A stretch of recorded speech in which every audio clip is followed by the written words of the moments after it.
me, Assassin's Creed is essentially a long epic story of a guy in the prison going in a machine called the Animus, and he's going to relive the life of his ancestors. In Assassin's Creed 2, we follow Desmond, who's going to live the life of Ezio Auditore da Firenze. The meaning of Ezio's name, in following with the tradition established by the first Assassin's Creed, is that Ezio means eagle. Eagle, or the flying one. Its origins come from Greece. He's a young noble from Florence at the beginning of the game. He's studying to follow in his father's footsteps. His father, as far as we know, is a banker. As a rich boy in Florence, he doesn't really see the hardships of the peasants and other poor people.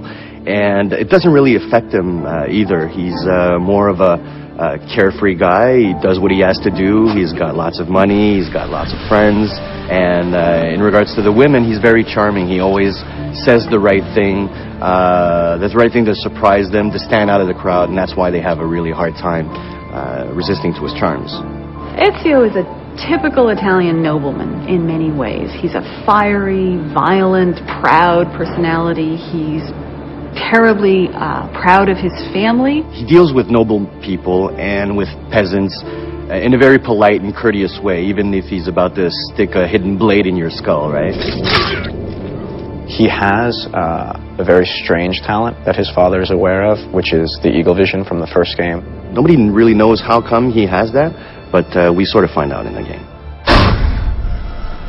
At one point, something tragic happens to himself and his family. What happens is that the same people that Ezio considered to be dear family friends actually turn on him. People that are very close to him are taken from him, and becoming an assassin and acquiring those skills will give him the abilities necessary to exact revenge.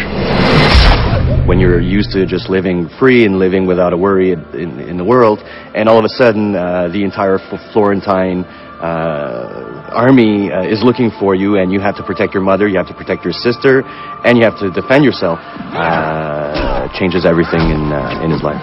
So going from this life of la dolce vita, in Italy, it will have to become this guy who needs to kill in order to survive. We see Ezio progressing very much so throughout the game, physically as well as emotionally and in his personality. As a player, you will go just like the main character, in the same, you will be at first just like you and I, and then will become this badass main character. Before, he just wants vengeance, but later on he wants justice.